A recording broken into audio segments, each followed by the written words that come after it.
Hey, everybody, welcome back to another episode of Vision Pros Live. I'm your host and coach, Fletcher Ellingson. So glad you're here. I'm so glad you're in this conversation because in these conversations, we're unpacking inspiration, we're unpacking motivation, we're unpacking vision. And that's all the stuff we need to deliver on what it is we're trying to accomplish in our lives, right? We're up to big things. And so today I want to introduce you to Chuck Cuda. And Chuck is a author and a multi-time entrepreneur, but he is has recently published his book Ego Strength. We're talking today about what that is and how it's going to enrich your life. So, welcome to the show, Chuck. Thank you. Thanks for having me. Yeah, you bet. You're calling, and tell us again where you're calling from. Kansas City, Missouri. Kansas City, Missouri. All right.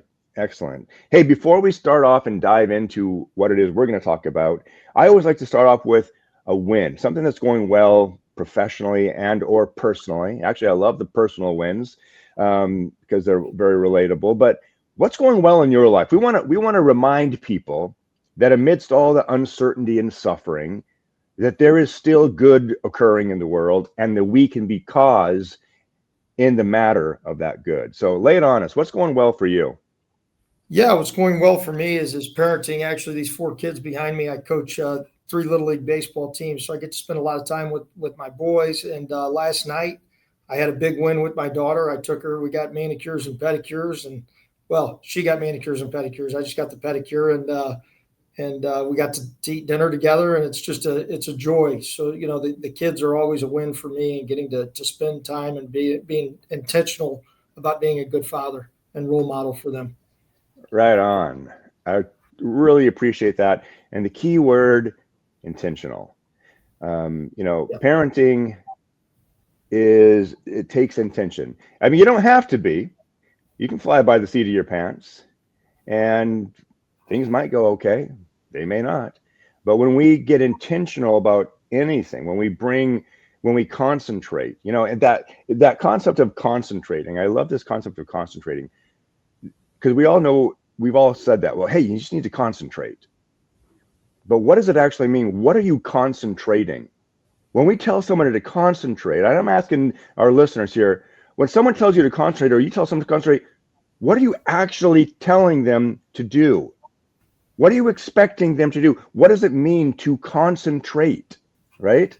Because to concentrate means to distill down, right? What it means is we're getting rid of distraction. What we're doing is we're calling forth consciousness.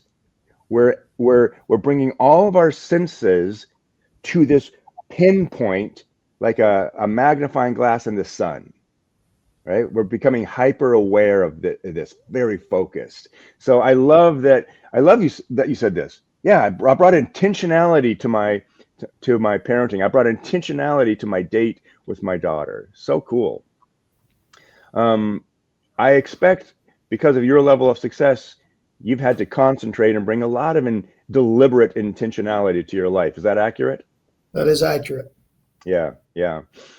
So just before we get into it, just tell us a few of the businesses that you have going on because you got a lot of stuff going on.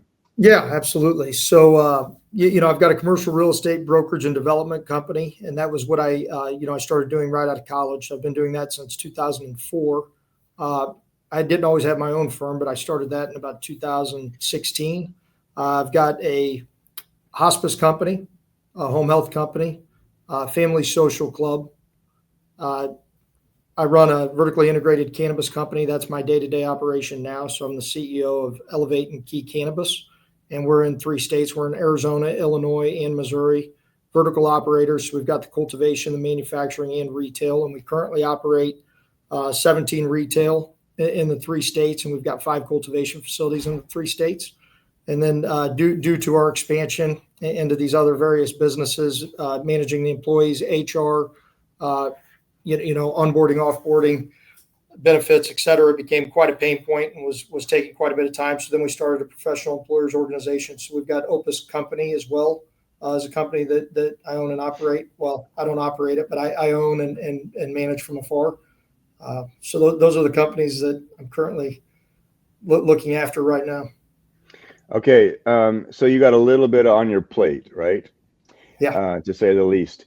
And this is great. I'm glad you shared all that because a lot of us are practiced at saying, I don't have enough time. So somebody listening to you rattle off all these businesses that you're involved with, they might be wondering, how does a guy have enough time? Yeah. Because I don't have enough time. How does Chuck have enough time?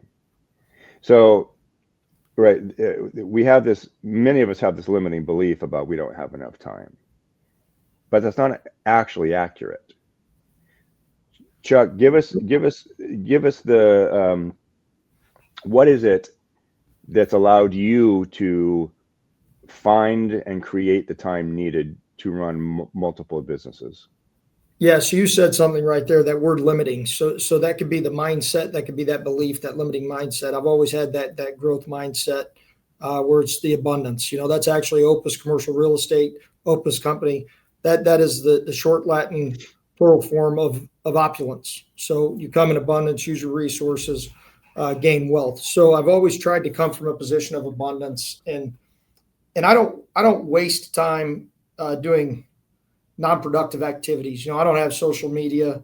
I don't really watch TV. I don't do these things that people that a lot of people do, that take time away from things that could be producing positive benefits, whether it be to the kids with the sports, whether it be to the companies with the growth, whether it be to philanthropic benefits. We have a charitable foundation, so I always try to come from a position of value and utilize the same 24 hours that we all have in a day to be intentional about it, and to put it forth to income producing activities or relationship producing activities, whether it be personally or professionally. Yeah, really, really cool. So my takeaway from that, and I always like to kind of highlight what our guests say because I really want our viewers to to get these nuggets. Look, there's nothing wrong with watching TV. Chuck's not saying don't watch TV. He's just what he's saying is that he doesn't watch a lot of TV. What he's saying is that he is very deliberate with his time. And this is a practice. You didn't accidentally create all these businesses. Um, we don't accidentally do anything. We're practiced at how we manage our time, right? So so I invite our listeners to really hear this. Chuck's success and his ability to run multiple companies isn't accidental. He's practiced at it. It took practice, and he probably made a lot of mistakes along the way. Did you make some mistakes along the way? Absolutely, still make them today. All right, yeah, right. But you're practiced at managing your time. You're practiced at identifying the mistake and making a quick turnabout on it, and not getting stuck in it. So the other thing you said is you lead from a position of value. I really want to take a moment on this because I want our people to listen, to hear this. When we lead with value, there are several things that always follow value. When we offer value, the return is opportunity, compensation, and or relationships. So this is why leading with value is so incredibly important, because the three things that always follow value are opportunities, relationships, and compensation. Okay. So I love that you just said this, Chuck. You lead with a position of from a position of value, and it's no surprise that you've been able to accomplish all this because those three things always follow when we deliver value. Is that in alignment with some of your thinking? Oh, absolutely. Cool, cool. So you have a wealth of experience, and you got the bug to write a book. Not a small undertaking, right? No, it's very, very time consuming. Yeah, there we go again. That the whole thing about time. It's like, I don't have time to write a book. How do you manage your time? You're right, right. So, yeah, I've written a book too, and for me, it was one of the more humbling experiences in my life.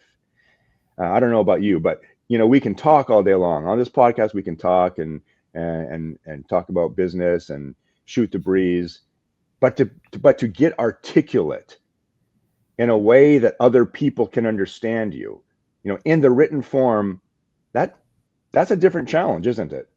It sure is. It sure is. And then having the humility, and like you said, it's a very humbling experience. I mean, because my life wasn't always rainbows and butterflies, and I did have I've had to overcome obstacles, adversity, challenges that many people who see me today don't understand. Like, so to put that out there and to be that vulnerable, just give you an idea. The book starts with me refusing to testify in a grand jury investigation and going to jail. So I went to Leavenworth CCA, which is a federal holding facility, for 5 months. I could have been there for 18, but I got out after 5. They ended up indicting the targets in the case. It was an online gambling operation, and I was just a bettor. But they sentenced me to 18 months for refusing to testify, civil contempt of court, to protect my friends, and didn't want to rat them out. Wow. So I was, had a successful career in real estate at the time. I was probably in the top 5% of earners, and had to evaluate, do I roll on my friends, for my gain, or do I be loyal to them and risk everything that I built to that point? So I was 5 years into my career at that point, but I definitely took a step back, and then had to build from zero again. Wow. Start over. Dang, what a story. And what a great beginning to a book too. Yeah. Oh, geez. You mentioned the word vulnerable, and this is when I love talking about vulnerability. And for those of you listening, we use this term a lot, vulnerable.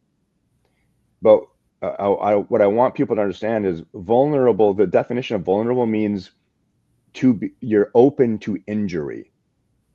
That's what vulnerable means. When you're being vulnerable, it means you are opening yourself up to injury. It's why in times of war or times of sporting events, you look for where your opponent is vulnerable, where they're open to injury, where there's a perceived weakness, right? And not that vulnerability is weakness, because it's not, but you're looking for where they might be open to injury. And what I love about you and that story of yours is that because it is vulnerable, people immediately lean in. When a person is vulnerable, people lean into that vulnerability. They're like, "Ooh, tell me more. I'm suddenly interested." And the amazing thing is, we trust people that display vulnerability. Would you agree with that? I would agree 100%. Yeah. So talk to me about ego strength. I'm curious about the name. Yeah. So ego strength, for me, ego strength is taking the proverbial look in the mirror and changing the things that you need to change to become the best version of yourself. So it's having the strength to combat the mindset of, oh, I'm great at this. I'm great at this. But it's more combating that ego and saying, I need to improve at this. I need to get better. Constant, infinite growth mindset, constantly evolving, because today you may think that you're the best version of yourself, but you're not. You need to get better today so that tomorrow you're better than you were the day before, and so on in perpetuity. Yeah. I love that. Yeah, you're talking about that kanai, right? Constant and never-ending improvement is so powerful. Again, I love what you're saying, and I want our listeners to identify with this. So that's why I'm pausing and kind of recapturing some of the stuff you've said. Look back, 5 years. Are you the same version as that you are today, or have you evolved? Right? We're constantly evolving, and to bring it full circle, what you're saying is have the strength to question yourself. This is what I'm hearing. Have the strength to have an honest conversation with yourself and ask, like, where can I improve? Right? What's missing? Where can I improve?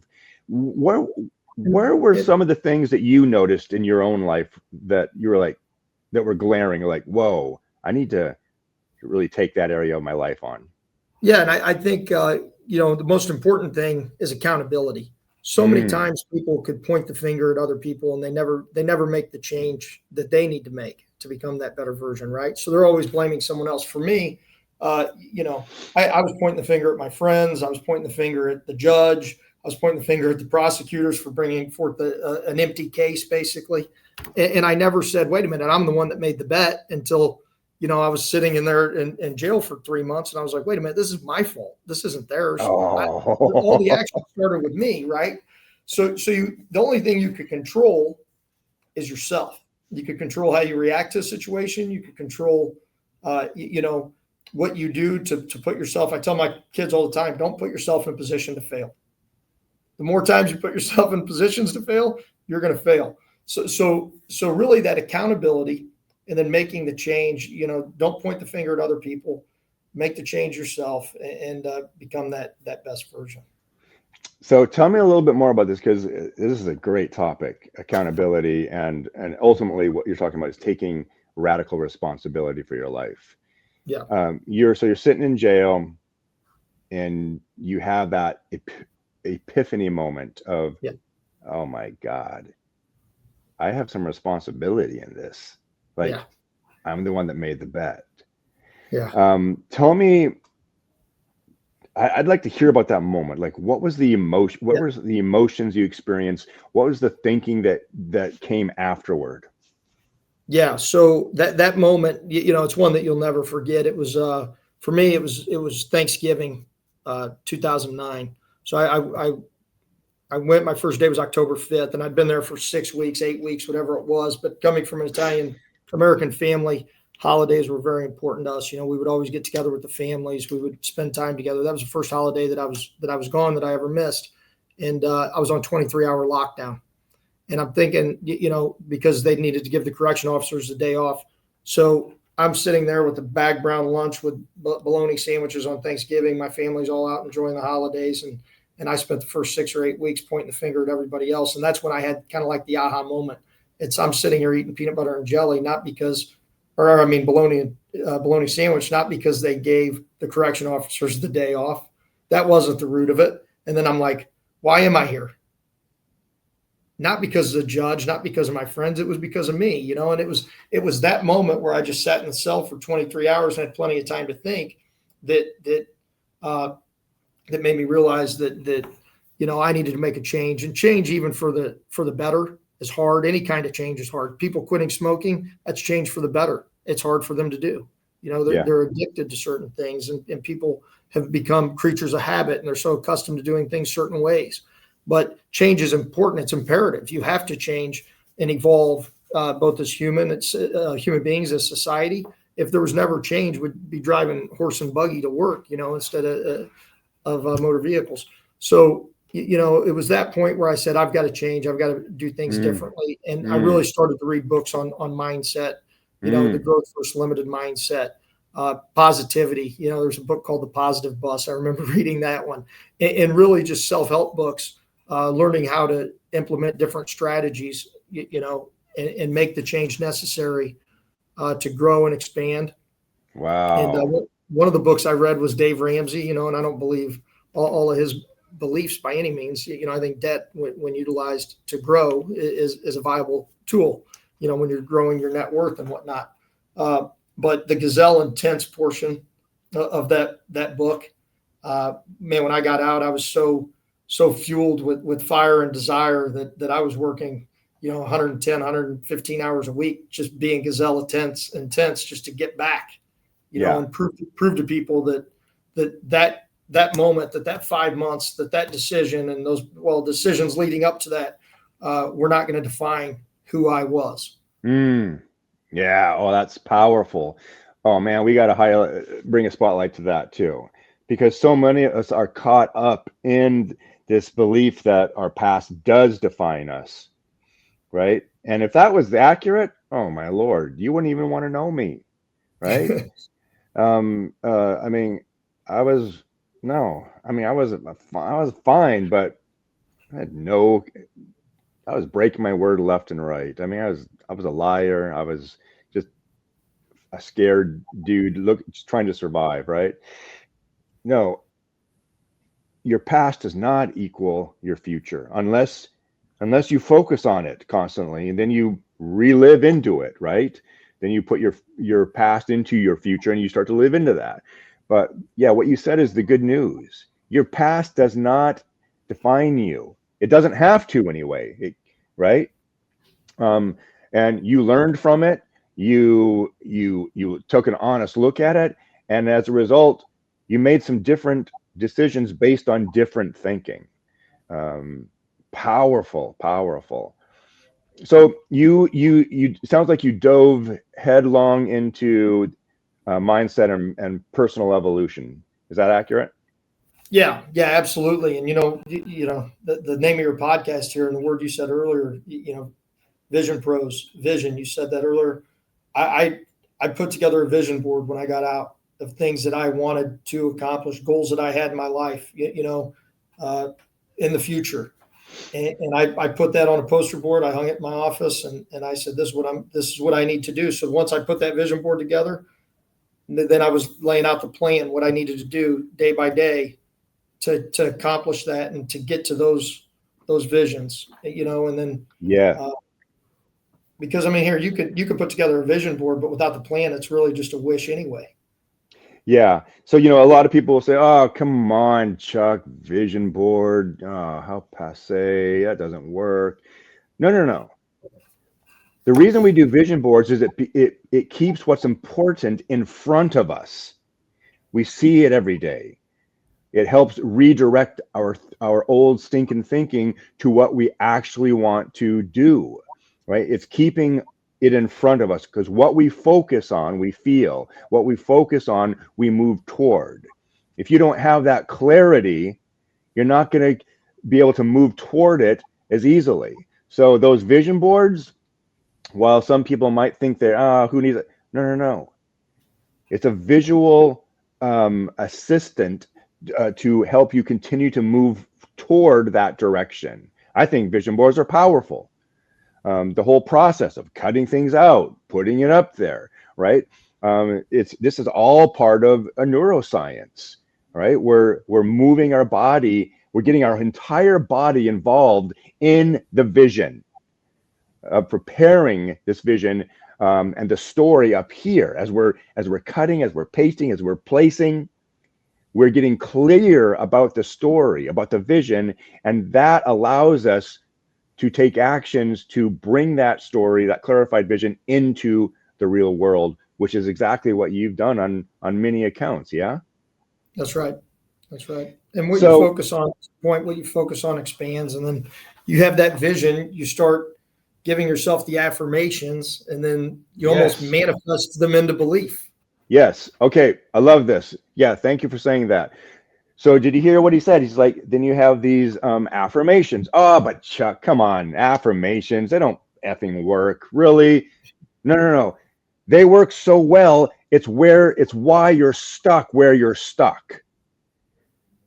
I'm saying this from personal experience. I don't have enough time. I don't have the education. I don't have enough experience. I don't have what it takes. Those are all affirmations that we are practiced at saying. They're a jerk. It's their fault. Those are affirmations as well. How many times have you said that? How many times have you cast blame? I can't catch a break. I never win. Those are all affirmations. And the brain, the way the brain works, it's not going to argue with you. It simply looks for evidence to support the affirmations. That's the job of the brain. So what Chuck is saying is pay attention to your language. Pay attention to your language. Become, again, intentional about how you use language, because it's through language that we create our visions. Are we talking the same language here, Chuck? We are, absolutely. Thoughts too, not just what you say, what you think. Pay attention to your thoughts. Absolutely. Write them down. If Absolutely. you have a negative thought, I mean, negativity bias is real. You Yes, it tend to is. focus more on negative things than you do positive things. Exactly.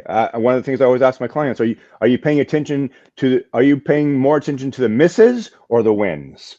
Hey, Chuck, this has been such a great conversation, and I really appreciate your time and inspiration.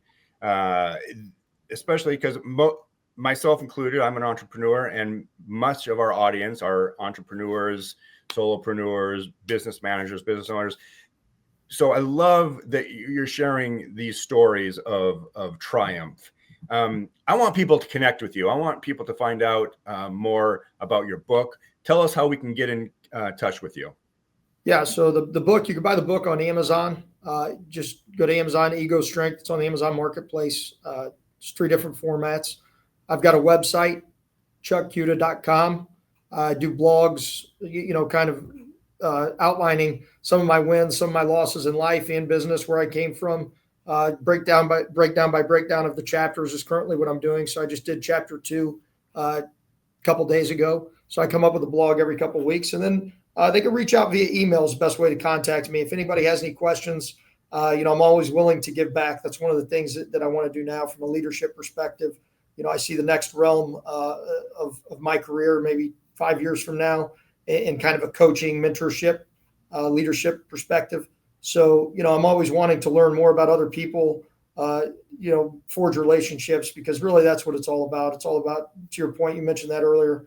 If you value the relationship, you're going to get something back in return. And if not, it is what it is. Right on. So you can visit him at chuckcuda.com. Grab his book on Amazon, Ego Strength, and and take a good look at yourself in the mirror. It's an opportunity to evolve, to advance, to create the vision that you want to create. And Chuck, you're a great example of that. So again, thank you for being a source of inspiration and contribution. Thank you. I appreciate it. You bet. All right. Now you all know what it's time to do. It's time to get out there. Be a source of kindness. Be a source of contribution. You do have something to offer, and I believe in you. Thank you for being here today. I'm really happy that you tuned in to Vision Pros Live. I'm looking forward to seeing your reactions as these episodes continue to move forward. This is going to get more and more fun. We'll have more and more engagement as well. We'll invite people to participate in the show. And thank you for giving us your time and attention. Have an excellent time building out your vision and becoming a Vision Pro yourself.